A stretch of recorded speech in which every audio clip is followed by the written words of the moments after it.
আৰু আপোনালোকে সেই অভিযানটো চলাই যাওক। এই ক্ষেত্ৰত আমাৰ পৰা 100% সহযোগিতা থাকিব। আমি ড্ৰাগছৰ বিৰুদ্ধে বা মাদক দ্ৰব্যৰ বিৰুদ্ধে আমাক যদি ওলাই আছে, আমি সকলো ল'ৰা ওলাই আহিম। আপোনালোকে যাতে ভুল ইনফৰমেশ্যন নিদিব আৰু বিপথে পৰিচালিত নকৰিব। যিহেতু আমি সমাজখন শুধৰাবৰ কাৰণে আমাৰ অঞ্চলটো ভাই ককাইসকলক আমি ড্ৰাগছৰ পৰা মুক্ত কৰিবৰ কাৰণে এই প্ৰচেষ্টা কৰিছোঁ। তাত আপোনালোকৰ পৰা মই সহযোগিতা বিচাৰিছোঁ। মই অকলে একো কৰিব নোৱাৰোঁ। মই যদি ভাবিলোঁ হ'লে আজিৰ পৰা কাইলৈৰ পৰা মই অনুষ্ঠান নকৰোঁ, মোৰ একো প্ৰব্লেম নাই। কিন্তু নকৰিলে কি হ'ব? ভাই ককাইকেইটা কাইলৈ ড্ৰাগছ খাব, খাই পেলাই সমাজখন পৰিৱেশটো কোনোবাইতো আৰম্ভ কৰিব লাগিব। আৰু তাৰ কাৰণে আপোনালোকে যে আজি সজাগ হ'ল, আপোনালোকে যে ওলাই আহিছে, তাৰ কাৰণে মই ধন্যবাদ জনাইছোঁ। আপুনি যিটো পদক্ষেপ হাতত লৈছে, উদ্যোগ লৈছে, এইটো আমাৰ বুলিয়ে নহয়, এইটো ড্ৰাগছৰ বিৰুদ্ধে যিটো অভিযান চলাব লাগে, অপকৰ্ম হেৰি হৈছে, যিটো ব্যৱসায় বাণিজ্য কৰি ড্ৰাগছ বেপাৰ কৰি, এইটো অসম বুলি নহয়, আমাৰ গাঁও বুলিয়ে নহয়, সমগ্ৰ অসমতে এইটো হেৰি হ'ব লাগে, বন্ধ হ'ব লাগে। গতিকে আপুনি লাহোৱাল চাবুৱা যিটো পদক্ষেপ লৈছে, এইটো সঁচাকৈ প্ৰশংসনীয়। গতিকে ইয়াত হয় মানুহৰ ভুল হৈ যায়, এইটো স্বাভাৱিক কথা।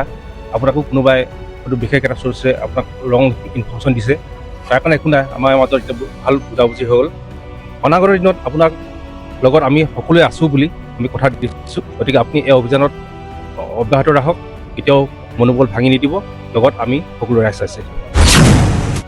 আমি সকলোৱে এটা সজাতি দল ওলাই আমি গাঁৱে গাঁৱে মিটিং সভা দি আমি ইয়াত যিকেইজন বেয়া মানুহ আছে ড্ৰাগছ খোৱা বা ব্যৱসায়ীসকলক আমি ধৰিব লাগিব। আমি পুলিচ প্ৰশাসনৰ সহায় ল'ব লাগিব, ওচৰ চুবুৰীয়াৰ সহায় ল'ব লাগিব। আমি সকলো একত্ৰিত হৈ আমি সকলো জাতি ধৰ্মৰ লোক একেলগে ওলাই আমি কিন্তু এইটোত অভিযান চলাব লাগিব। আমি সকলোৱে আশা কৰোঁ মই চাবুৱা লাহোৱালবাসী ৰাইজৰ মই সহযোগিতা পাম আৰু আপোনালোকৰ সাংবাদিক মাধ্যমৰ পৰা আমি যথেষ্ট সহযোগ পাম। এইটো কিন্তু আমি ইলেকশ্যন ৰিজাল্ট দিয়া 4 টকা পিছৰ পৰাই আমি কিন্তু এইটো অভিযান আমাৰ খুব মজবুত হিচাপত আমি চলাই লৈ যাম বুলি মই আজি কথা দিছোঁ।